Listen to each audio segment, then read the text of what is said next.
আমি পারুলতা বলছি। আজকে তোমাদের আরও একটি মা এবং ছেলের গল্প বলবো। গল্পটি শেষ পর্যন্ত শুনলে তোমাদের ওটা গরম হয়ে যাবে।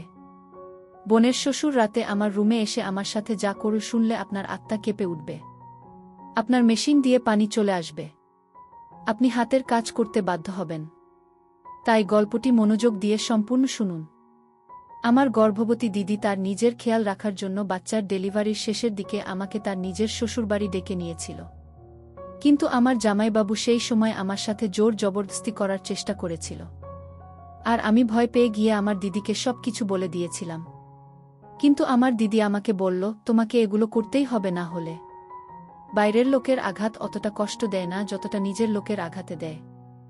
আমার সাথেও কিছুটা এরকমই হয়েছিল। আমার এই গল্প আপনার শরীরের লোম খাড়া করে দেওয়ার মতো গল্প। কোনোভাবেই আমার নষ্ট হওয়ার পিছনে বাইরের কোনো লোক ছিল না। আমার এই গল্পটা আপনাদের কাছে পৌঁছানোর উদ্দেশ্য এটাই যে আপনারা সমস্ত বিষয়ে সাবধান থাকুন। আমার নাম নিপা। আমরা দুজন বোন ছিলাম। আমার বড় আপু নীল আর বিয়ের সময় আমার মাত্র 14 বছর বয়স ছিল। আমাদের দুই বোনের বয়সের মধ্যে খুব একটা তফাৎ ছিল না। কিন্তু আমার দিদি আমার একমাত্র বোন ছিল। আর এই জন্য তার বিয়ের সময় আমাকে দেখে খুব খারাপ অবস্থা হয়েছিল। আমার জামাইবাবু আসে বিদায়ের পর আমাকে ভালোবেসে আমায় তার পাশে বসাল আর আমার হাত ধরে বলতে লাগল, নিপা, তাদের কি আছে, শালি তো আধি ঘরওয়ালি হয়। তোমার যখন মন চাইবে আমাদের ঘরে চলে আসবে। জামাইবাবুর এই কথা শুনে আমি ভীষণ খুশি হয়ে গেলাম। দিদি বিয়ে করে অন্য শহরে চলে গেল। আশিক জামাইবাবু বলতে লাগল, যখনই তুমি তোমার দিদির কাছে আসবে তখন আমি নিজে তোমাকে আমাদের শহরে ঘোরাব। দিদি বিদায়ের পর চলে গেল। কিন্তু আমার মনে ইচ্ছা হলো যে কখন আমি আমার দিদির বাড়ি যাব আর খুব মজা করব। দিদির বিয়ে হয়েছিল 1 বছর হয়ে গিয়েছিল, কিন্তু আমি তার শহরে যেতে পারিনি। পুরো 1 বছর পরে দিদি আমাদের বাড়ির কাছাকাছি এসে ঘুরে গেছিল। আর আশিক জামাইবাবু তার সাথে ছিল। সে খুবই ভালো মানুষ এবং খুব ভালোবাসত আমাকে। যতদিন সে আমাদের বাড়িতে ছিল ততদিন আমার আগে পিছনে ঘুরতে থাকত। আমার খুব খেয়াল রাখত। সে আমার জন্য অনেক কিছু উপহার আনত। আমার কোনো ভাই ছিল না, এই জন্য আমার তার প্রতি খুব ভালোবাসা ছিল। আন্তরিক তার নাম ছিল। 1 সপ্তাহ আমাদের সাথে কাটিয়ে দিদি আবার নিজের শ্বশুরবাড়ি চলে গেল। 1 মাস পরে আবার আপু ফোন আসলো, কিন্তু দিদি ভীষণ চিন্তায় ছিল। আর মাকে বলেছিল যে সে প্রেগন্যান্ট। আর এই অবস্থায় অন্য শহরে গিয়ে থাকতে পারবে না, কেননা তার ভীষণ বমি হচ্ছিল। আর ডাক্তার তাকে আরাম করতে বলেছিল। এটা শুনে মা ও চিন্তায় পড়ে গেল। আমার দিদির মধ্যে তো যেন মনে হতো আমার মায়ের প্রাণ ছিল, এতটাই ভালোবাসত মা আপুকে। মা দিদিকে আমাদের ঘরে এসে যখন থাকতে বলল তখন দিদি বলল, আশি তাকে একা ছেড়ে থাকতে পারবে না। যদি দিদি এখানে চলে আসত তাহলে আশিক জামাইবাবু আর তার বাবার অনেক অসুবিধা হতো। আর এমনিতেও এটা তো 12 মাসের ব্যাপার নয়, পুরো 9 মাস বাকি। দিদির এই কথা শুনে মা বলল, তুমি চিন্তা করো না, আমি তাকে তোমার কাছে পাঠিয়ে দিচ্ছি। আর বোন গেলে তোমার মনও ভালো হয়ে যাবে। আর নিপা তোমার বাড়ির কাজকর্মেও তোমাকে সাহায্য করতে পারবে। মায়ের এই কথা শুনে দিদি খুব খুশি হয়ে গেল। আর বলল যে নিপাকে একা পাঠাতে হবে না, আমি আশিককে বলে দিচ্ছি। আমি তো কবে থেকেই সুযোগের অপেক্ষায় ছিলাম আর কতবার প্রার্থনা করেছিলাম ওখানে যাওয়ার জন্য। আর এই জন্য সঙ্গে সঙ্গে আমি খুশি হয়ে গেলাম। আর খুশিতে আমি নিজের জিনিসপত্র গুছিয়ে নিলাম। মাসি হওয়া একটা আলাদাই খুশি আমার মধ্যে ছিল। 2 দিন পরে জামাইবাবু আমাকে নিতে আসলো। আর আমি তার সাথে আমার বোনের কাছে অন্য শহরে চলে এলাম। দিদির শ্বশুরবাড়িতে শুধুমাত্র আশিক জামাইবাবু আর তার শ্বশুর ছিল। এজন্য আমার সেখানে থাকতে কোনো অসুবিধা হয়নি। দিদির শ্বশুরবাড়িতে শাশুড়ি নন্দের কোনো ঝামেলা ছিল না। দিদি আমাকে দেখে ভীষণ খুশি হয়ে গেল। দিদি আগে থেকেই আমার জন্য আমার পছন্দের খাবার তৈরি করে রেখেছিল। আমার থাকার জন্য সামনে একটা ঘর আমাকে দিয়ে দিয়েছিল। দিদির শ্বশুরকে সালাম করতে আমি যখন তার ঘরে গেলাম তখন তার অদ্ভুত কাণ্ড দেখতে পেলাম। দেখলাম সে বিছানায় পড়ে থাকা একজন অসুস্থ লোক। আর আমাকে দেখে অদ্ভুত কথা বলতে লাগল। দিদি আমার হাত ধরে তার শ্বশুরের ঘর থেকে আমাকে বাইরে নিয়ে আসলো। আর বলতে লাগল তার শ্বশুর অনেক বছর ধরে অসুস্থ, এই জন্য মাঝে মধ্যে সে উল্টোপাল্টা কথা বলে ফেলে। তার ঘরে আর যেন আমি না যাই। আর আমার ওই ঘরে যাওয়ার কোনো দরকার নেই, তাও দিদি আমাকে বলে দিল। দিদির শ্বশুর দিদির বিয়েতেও আসেনি আমাদের বাড়ি। আশিক জামাইবাবু সম্বন্ধে আমার বাবার কোনো একটা বন্ধু দিদির সাথে করিয়েছিল। আমার দিদির শ্বশুরের সাথে আমার এই প্রথম দেখা হয়। আর সত্যিই তো এটাই ছিল যে আমি তার শ্বশুরের সাথে দেখা করে ভীষণভাবে ভয় পেয়ে গিয়েছিলাম। আমি দিদির ঘরে এসেছি 2 দিন হয়ে গেল। আমি আর তার শ্বশুরের ঘরে যাইনি। আশিক দুলাভাই আমার খুব খেয়াল রাখত। আর দিদির শরীর ভালো না থাকার জন্য দিদি বেশিরভাগ সময় বিছানায় শুয়ে কাটাত। সারা ঘর আমি সামলে নিয়েছিলাম। কিন্তু একদিন এমন কিছু হয়ে গেল যে আমার গায়ে কাঁটা দিয়ে উঠল। রাত্রিবেলা খাবার পর রান্নাঘর পরিষ্কার করে আমি যখন ঘরে আমি ভাবলাম যে আমি স্নান করে আসি। গরম এত বেশি পড়েছে যে পুরো ঘেমে গিয়েছিলাম। আমি স্নান করার জন্য আমার ঘরের বাথরুমে ঢুকে গেলাম। কিছুক্ষণের মধ্যেই আমি যেন অনুভব করলাম যে কেউ আমাকে দেখছে। প্রথম আমার মনে হয়েছিল যে এটা আমার ভুল। কিন্তু হঠাৎ করে আমার নজর বাথরুমের জানালার কাছে যখন পড়ল তখন আমি অবাক হয়ে গেলাম। ওখানে কোনো একটা ছায়া যেন আমার উপর নজর রেখেছিল। আমি যেন দেখতে পেলাম। আর আমার বিশ্বাস হয়ে গেল যে কেউ লুকিয়ে লুকিয়ে আমাকে দেখছে। ব্যাপারটা আমি পুরো ঘাবড়ে গেলাম। আমি তাড়াতাড়ি জামা কাপড় পরে নিলাম। আর দৌড়াতে দৌড়াতে বাইরে বেরিয়ে এলাম। দিদির ঘরে যখন গেলাম তখন দিদি আর জামাই বাবু আরাম করে একসাথে বিছানায় শুয়েছিল। আমি তাড়াহুড়োতে তাদের ঘরের দরজায় টোকা দিতে ভুলে গিয়েছিলাম। এবার তাদের দুজনকে একসাথে দেখে আমি লজ্জা পেয়ে গেলাম। জামাইবাবু উঠে বসে পড়ল আর বলল, ভিতরে চলে এসো নিতা, দরজায় দাঁড়িয়ে কি করছো? আমি বুঝতে পারছিলাম না যে আমার কি করা উচিত। আমি তাকে কি করে বলতাম যে বাথরুমের জানালা দিয়ে কেউ আমাকে যেন দেখছিল মনে হলো। কোনো একটা ছায়া দেখতে পেলাম যেন মনে হলো।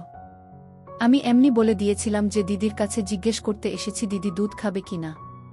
দিদি বলল, তুমি আরাম করো, বাকি কাজটা শেষ করে দেবে। আমি দিদির ঘর থেকে বেরিয়ে যখন আমার ঘরে ঢুকেছিলাম তখন দেখতে পেলাম দিদির শ্বশুর বারান্দা দিয়ে হেঁটে নিজের ঘরে যাচ্ছে। আমাকে ভীষণ অদ্ভুত চোখে সে তাকাতে লাগল আর বলতে লাগল, তুমি খুব সুন্দরী, নিজের খেয়াল রেখো কিন্তু। এই কথা শুনে আমি রেগে গেলাম। ভাবতেও পারেনি যে সে আমাকে এই ধরনের কথা বলতে পারে। আমি ভয় পেয়ে গিয়ে আমার ঘরে চলে গেলাম। সারারাত আমি জেগে রইলাম আর জেগে কাটিয়ে দিলাম এসব ভেবে যে দিদি তো বলেছিল যে তার শ্বশুর পুরোপুরি অসুস্থ আর সে ঘর থেকে বেরোতেও পারে না। তাহলে এত রাতে সে বারান্দায় কিভাবে গেল আর সে কি করছিল? ব্যাপারটা তো খুব অদ্ভুত। আমাকে খুব ভাবিয়ে তুলেছিল। বাথরুমের জানালার কাছে যেটা ছিল সেটা কি শুধুমাত্র আমার চিন্তা নাকি সত্যি? ওটা কি আমার চিন্তা ছিল? ওটা দিদির শ্বশুর ছিল না তো? এই প্রশ্নটা আমাকে পাগল করে দিচ্ছিল। পুরো রাত এমনি তাকিয়ে তাকিয়ে আমি কাটিয়ে দিলাম। তারপরের দিন সকালবেলা জামাইবাবু অফিস যাবার সময় বলে গেল, নিপা আমি বিকাল বেলা তাড়াতাড়ি চলে আসব আর তোমাকে শপিংয়ের জন্য বাজার করতে নিয়ে যাব। তুমি বিকেলবেলা রেডি থেকো। এটা বলতে বলতে হঠাৎ সে আমার কাছে চলে আসলো আর আমার গালে হাত দিল আর অফিসে চলে গেল। দিদির পিছনেই দাঁড়িয়েছিল। দিদি বলল যে আশি তোমাকে ভীষণ ভালোবাসে, তোমার অনেক খেয়াল রাখে, তুমিও চেষ্টা করো ওর খেয়াল রাখার। কেননা আমি আশিকে খেয়াল রাখতে আজকাল খুব একটা পাই না, ও ভীষণ ক্লান্ত হয়ে যায়। দিদির এই কথা শুনে আমি বললাম, তুমি চিন্তা করো না, আমি আশির ভাইয়ের যথেষ্ট খেয়াল রাখব। বিকাল বেলা আমি সেজেগুজে তৈরি হয়ে গেলাম। তারপর আশির দা আমাকে শপিং করতে নিয়ে গেল। সে দিদির থেকে বেশি তো আমার জন্য শপিং করল। আমি ভীষণ খুশি ছিলাম, কিন্তু আমি কি করে জানব যে আমার এই খুশি বেশ কিছুদিনের জন্য, মাত্র কয়েকদিনের জন্য মাত্র। সেই রাতে আমি ভীষণ ক্লান্ত হয়ে ঘুরে এলাম আর খাবার খেয়ে চলে গেলাম বিছানায় আর শুয়ে ঘুমিয়ে পড়লাম। মাঝরাতে হঠাৎ করে কারেন্ট চলে গেল আর আমার গরম লাগতে চোখ খুলে গেল ঘুম থেকে। যেন এমন মনে হলো যে কেউ আমার বিছানায় রয়েছে। ঘরের মধ্যে এত অন্ধকার ছিল যে আমি কিছু দেখতে পেলাম না। আর হঠাৎ করে যেন কেউ একজন আমার কাছে আসা শুরু করল। আমার দম বন্ধ হতে থাকল। আমি চেঁচাতেও পারিনি। কিন্তু যখন বুঝলাম যে আমার সাথে কিছু বাজে হতে চলেছে, আমি আমার সব শক্তি দিয়ে জোরে ধাক্কা দিলাম তাকে। সে আন্দাজ করতে পারেনি যে আমি তাকে এত জোরে ধাক্কা দেব। সে একদমই পিছনে সরে গেল আর পালিয়ে গেল আমার ঘর থেকে। আমি এখনো পর্যন্ত কিছু দেখতে পাচ্ছিলাম না। অন্ধকার অনেক বেশি ছিল। আমি দেওয়াল ধরে ধরে দিদির ঘরে গেলাম। আমি গিয়ে দিদিকে যখন ডাকলাম, দিদি আমাকে বলতে লাগল, নিপা তুমি চিন্তা করো না, আশিক লাইট ঠিক করতে গেছে। মাঝে মধ্যে আমাদের বাড়িতে কারেন্ট চলে যায়। আশিক তাড়াতাড়ি ঠিক করে দেবে। নিজের মোবাইল ফোনের টর্চও চালাল, আমার কাছে তো মোবাইলও ছিল না। আমি দিদির কাছে বসে কাঁদতে লাগলাম। একটু পরেই লাইট চলে এল। দিদি বলতে লাগল, তুমিও পাগল আছো? একটুখানি অন্ধকার দেখে ভয় পেয়ে গেলে? তাহলে আমার কি খেয়াল রাখবে তুমি? দিদির কথা শুনে আমি বললাম, ব্যাপারটা সে রকম নয়। আমার ঘরে কেউ একজন ছিল। আমার কথা শুনে দিদি জোরে জোরে হাসতে লাগল। বল যে আশিক আমার সাথে আমার ঘরে ছিল।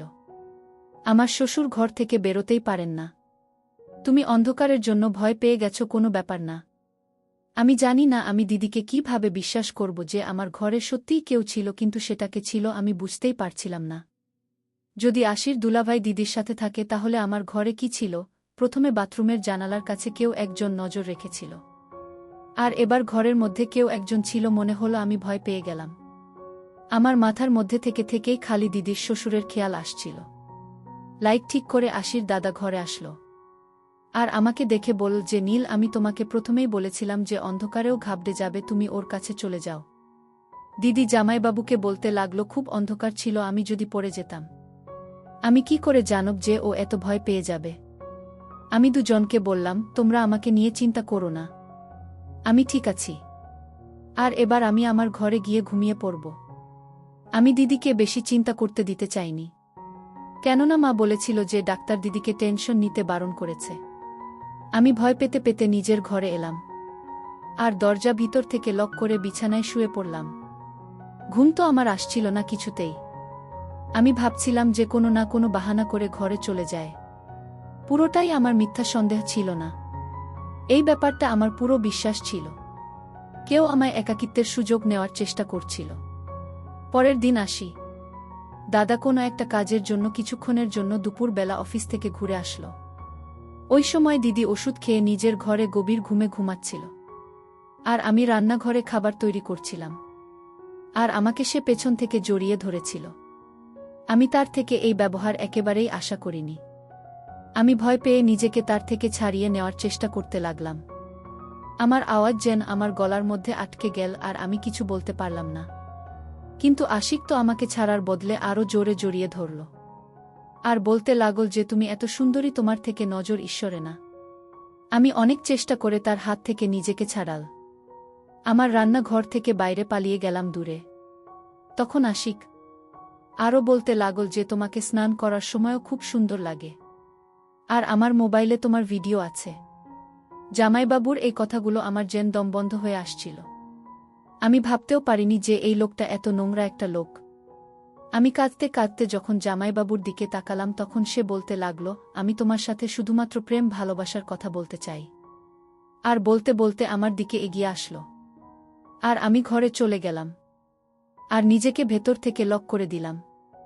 কিন্তু আমি ভয়ে কাঁপতে লাগলাম।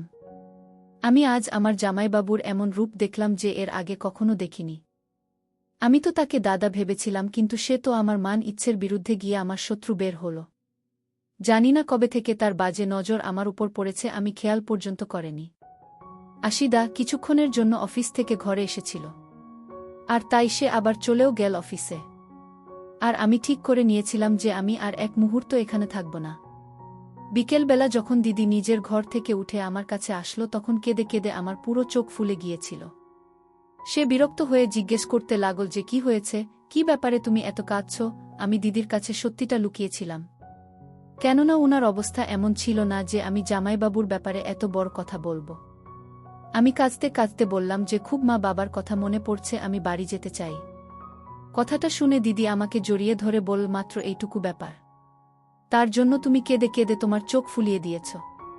তুমি চিন্তা করো না, আমি আশিককে বলব যে তোমাকে বাড়িতে পৌঁছে দিতে। জামাইবাবুর সঙ্গে এক শহর থেকে অন্য শহরে যাবার কথা ভেবে আমার সারা গায়ে ভয়ে কাটা দিয়ে উঠল। আমি দিদিকে বললাম যে বাবা আমাকে নিতে আসুক।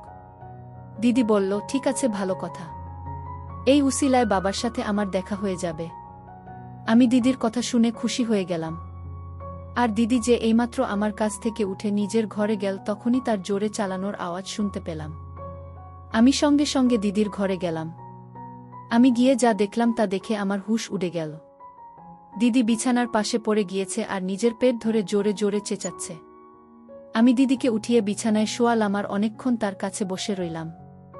তার অবস্থা আমার ঠিক মনে হলো না। আমি দিদিকে বললাম যে ডাক্তারের কাছে চলো, কিন্তু দিদি বারণ করে দিল। আর আমার হাত ধরে বলল, আমাকে ছেড়ে তুমি যেও না। এই অবস্থায় আমি একা থাকতে পারবো না। আজ তুমি ছিলে, আমাকেও তাহলে আমার খেয়াল রাখলে। কিন্তু তুমি যাবার পর যদি এরকম কিছু হয় তাহলে তো আমার বাচ্চা মরে যাবে। দিদির এই কথা শুনে আমি ভীষণ চিন্তায় পড়ে গেলাম। খানিকটা বাধ্য হয়ে আমি কিছুদিন থেকে যাওয়ার কথা ভাবলাম। আর দিদিকে বললাম, তুমি একদম চিন্তা করো না, আমি তোমার সাথে আছি। আমার কথা শুনে দিদি খুব খুশি হলো আর আমাকে জড়িয়ে ধরল। জামাইবাবুও বাড়ি চলে এসেছিল। দিদি জামাইবাবুকে বলল পরে যাওয়ার জন্য, তার শরীর খুব খারাপ লাগছে। এটা শুনে জামাইবাবু বেশ চিন্তায় পড়ে গিয়েছে। দেখলাম সে আমায় বলল যে নিজের দিদির জন্য জুস বানিয়ে নিয়ে এসো। আমি রান্নাঘরে গিয়ে সবার জন্য জুস বানাতে লাগলাম। আরও একবার আসি, তার রান্নাঘরে চলে আসলো আর আমার সাথে জবরদস্তি করার চেষ্টা করল। আমি আশিক ডাকে ধাক্কা দিলাম আর রেগে গিয়ে বললাম, তোমার লজ্জা করে না? তোমার বউয়ের শরীর এত খারাপ আর তুমি নিজের তালিকার সাথে এরকম নোংরামো করছ। জামাইবাবুর উপর আমার কথার কোনো প্রভাব পড়ল না। সে আমার সাথে আবার জোর জবরদস্তি করতে লাগল। আমার চেঁচানোতে দিদি চলে আসলো। আমি এতটা ঘাবড়ে গিয়েছিলাম যে দিদির যে অবস্থা সেটা না ভেবে আমি তাকে জামাইবাবুর সমস্ত সত্যি বলে দিয়েছিলাম। দিদি একবার আমার মুখের দিকে তাকাল ভালোভাবে, আর দ্বিতীয়বার জামাইবাবুর মুখের উপর তাকাল।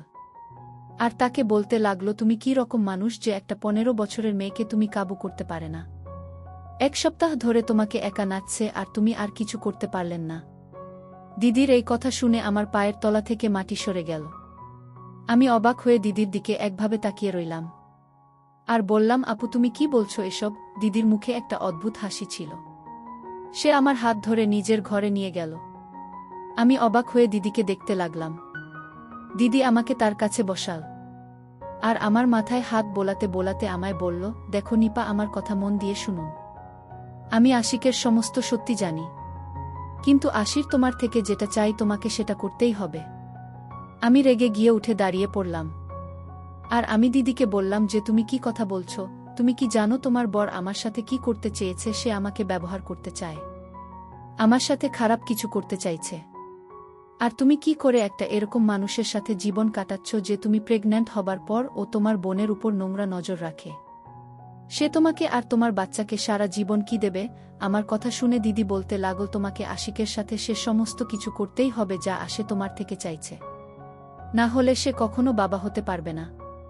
দিদির এই কথা শুনে আমি বললাম, তুমি কি বলছো? তোমার পেটে তো জামাইবাবুর বাচ্চা। আমার কথা শুনে দিদি হাসল আর বলল, না আমি গর্ভবতী, আর না আমার পেটে কোনো বাচ্চা আছে।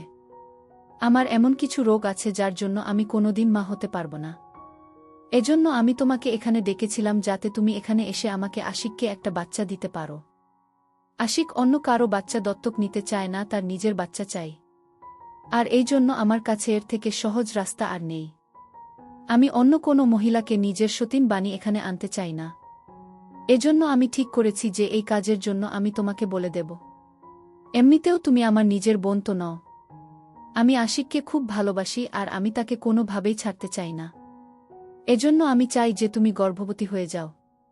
আমার আশিকের জীবনের সন্তানের ইচ্ছেকে পূরণ করে দাও। আমি তো জামাইবাবুকে এতদিন আমার শত্রু ভেবেছিলাম, কিন্তু আমার দিদিও এই নোংরামি তার সাথে বরাবরের ভাগীদার। নিজের ঘর বাঁচানোর জন্য আমার দিদি আমার জীবন নষ্ট করার কথা ভেবেছিল। আমি আমার দিদির সামনে হাত জোড় করলাম আর বললাম, আমাকে ঘরে পাঠিয়ে দাও। কিন্তু আমার দিদি আমার একটা কথা শুনল না আর রাতের অন্ধকারে নিজের বোনের কাছে আমাকে পাঠিয়ে দিল। আমার কাছে বাঁচার কোনো পথ ছিল না, কেননা আমার দিদি আমাকে ভয় দেখিয়েছিল যে যদি আমি তার কথা না শুনি তাহলে আশিক আমার সাথে জবরদস্তি করবে আর এর যে দোষটা আমার কোনো মিথ্যে প্রেমিকের নামে চাপিয়ে দেবে। আর আমি সারা জীবন আমার মা বাবার কাছে আমার মা নিচে তো নষ্ট হবার কফিও দিতে পারব না। আমি ভাবতেও পারিনি যে আমার বোন আমার সাথে এরকম ব্যবহার করবে। আমি জানতাম যে আমার বোন আমার নিজের বোন নয়, কিন্তু আমি কখনো আমাদের মাঝে এমন বিভেদ আসবে স্বপ্নেও ভাবিনি। আমার দিদি আমাকে টানতে টানতে ধাক্কা দিয়ে ঘরের মধ্যে পাঠানোর চেষ্টা করল। আমি নিজেকে ছাড়ানোর চেষ্টা করছিলাম আর তার জন্য আমি চেঁচাতে লাগলাম। আমার দিদির শ্বশুর ঘর থেকে বেরিয়ে এল। সে হঠাৎ করে এসে আমাকে দিদির হাত থেকে ছাড়ালো। আমার দিদিকে আর তার বরকে ধমক দিল যে তারা যদি আমার সাথে কোনো জবরদস্তি করার চেষ্টা করে তাহলে সে পুলিশকে ফোন করবে। জামাইবাবু রেগে গিয়ে নিজের বাবার সাথে বাজে ব্যবহার করতে লাগল। আর তারপর দিদির শ্বশুর আমাকে নিজের ঘরে নিয়ে গেল। সে আমাকে নিজের ঘরে নিয়ে গিয়ে বলল, জানো তো প্রথম দিন থেকেই আমার সন্দেহ হয়, কিন্তু আমি যদি তোমায় তোমার দিদির কথা বলতাম তাহলে তুমি বিশ্বাস করতেন না। তুমি তাড়াতাড়ি নিজের বাড়ি চলে যাও। এরা দুজন মানুষ নয়, এরা শয়তান হয়ে গেছে। বোধহয় আমি আমার ছেলের লালন পালন ভালোভাবে করতে পারিনি, যার জন্য আজকে আমাকে এই দিন দেখতে হচ্ছে। আমি আশিক জামাইবাবুর বাবার ফোন থেকেই নিজের ঘরে ফোন করলাম আর আমার বাবাকে সব কিছু বলে দিলাম। পরের দিন সকালবেলা বাবা চলে আসলো আমাকে নিতে। আমার কথা শুনে সে দিদির সাথে সারা জীবনের জন্য সম্পর্কই তুলে দিল। বাবা এই ব্যাপারটা খুব আফসোস হলো যে তার লালন পালনে ফাঁক নিশ্চয়ই থেকে গিয়েছিল। আর আমি ভাবতে লাগলাম যে আমার কোনো সে ভালো বিষয়টা কাজে লেগে গেল, যে আশিকের বাবা আমার আওয়াজ শুনে আমাকে বাঁচাতে চলে আসলো। এই ঘটনাটা ঘটেছিল কয়েক বছর হয়ে গেছে। আমার দিদির সাথে আমার কোনো সম্পর্ক ছিল না। কিন্তু একটা কথা সবসময় আমার মাথায় চলে আসে। আমার মা আমাকে দিদির ঘরে থাকতে বলে, আর দিদির ঘরে থাকার জন্য পাঠিয়ে অনেক বড় ভুল করেছিল। আর আমি একজন অপরিচিত পুরুষকে নিজের দাদা ভেবে তার থেকেও বড় ভুল করেছিলাম। আমার দিদি আমার সাথে যা কিছু করেছিল সেগুলো শব্দের সীমার বাইরে ছিল। কিন্তু আজকের দুনিয়ায় সমস্তই ঘটে চলেছে। আর এজন্য আপনারা নিজের মান সম্মানকেই সবসময় বাঁচিয়ে চলুন।